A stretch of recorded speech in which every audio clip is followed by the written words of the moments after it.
Hello everyone, and welcome back to another episode of Unpopular Opinions with me, Randy Prizzle. How you guys all doing out there?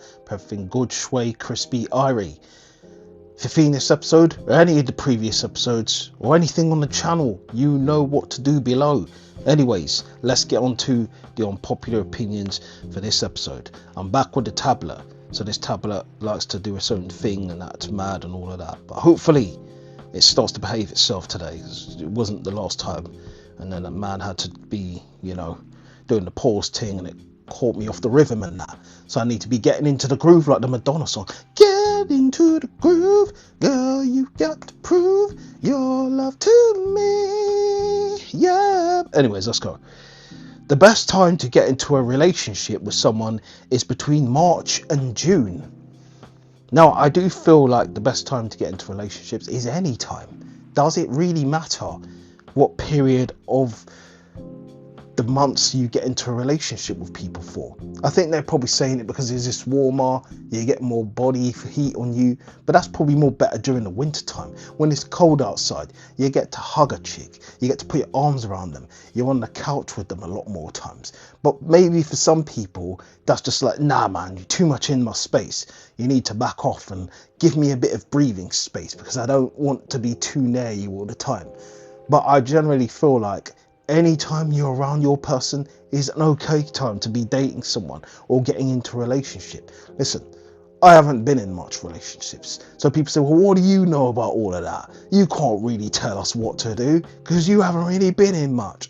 But I can only tell you that if you're in a relationship, you're doing it for love and all of that, and not just for a period of time of a month. Do you know what I mean? Like their periods or something.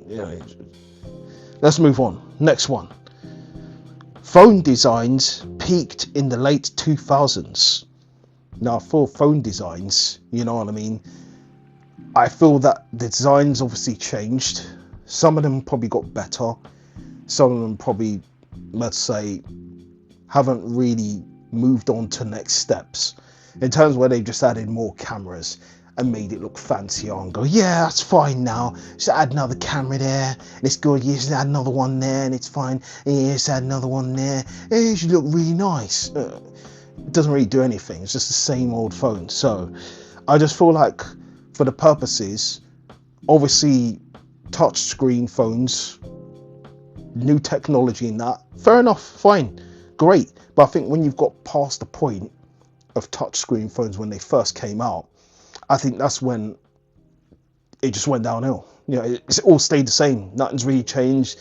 Call, you get apps on your phone. You was doing that back then still. So, and you can do much things with your phone. Your phone's a smartphone now, as they call it now. Back then, it wasn't really a smartphone. Probably just a brick. Do you know what I mean? So, the 3210 era, you know what I mean? Snakes on the phone and that. And all that polyphonic ringtones and that. Big boy stuff. Good times. Electronic emergency brakes in vehicles are fucking insane. I mean, I don't understand how he thinks they're insane. I mean, I think insane in terms of like losing power to your vehicle. I mean, it's there for a reason, to prevent people from getting injured, isn't it? So I don't think it's insane. I mean, someone who owns a car, you're probably going to have more knowledge on this in terms of, does it affect when you restart your car? Does it feel weird? Does it break down your car if it keeps happening? Let me know, because I don't know. I don't actually have a car. I've driven in one, you know what I mean, when I was doing my driving lessons and that, but I don't own a car. So car owners, let me know, comments below, what you think of this one. But I just think it's for safety reasons. I think it's beneficial for the people who need it. If you're coming down the road at 30 miles per hour, it's a wet road, you can't brake in time, the car detects someone's about to cross the road, boom, it stops. Then it prevents you from going to jail or being in deeper shish. So, you know, that's my thoughts on that. But next one. A man being single shouldn't be a reason not to hire someone or otherwise dismiss them in a workplace. I don't know where you're getting this from, a man being single. I guess some people like to pry and probably ask some of your personal business and say, what is your status right now? Are you single? Your relationship? But at the end of the day, it doesn't really matter where you are. That should never deter someone from hiring you or taking you on. And if someone is trying to hire you just because you're single, that's problematic, isn't it? That means that person is just looking for hookup times. That person is just waiting for the time to try and pounce on you. Do you know what I mean? That's what it could be all about, you know? But I think if people are so inner to the point where they're asking you these questions constantly, then you need to be asking them questions. Why are you asking me these questions? Why is it so important to you to know my single status? But that's if they ask it more than once. If they're asking it 2-3 times, a lady, then you've got a problem. Because you can tell them, listen, I don't know where you're going with this one, but you need to stop it.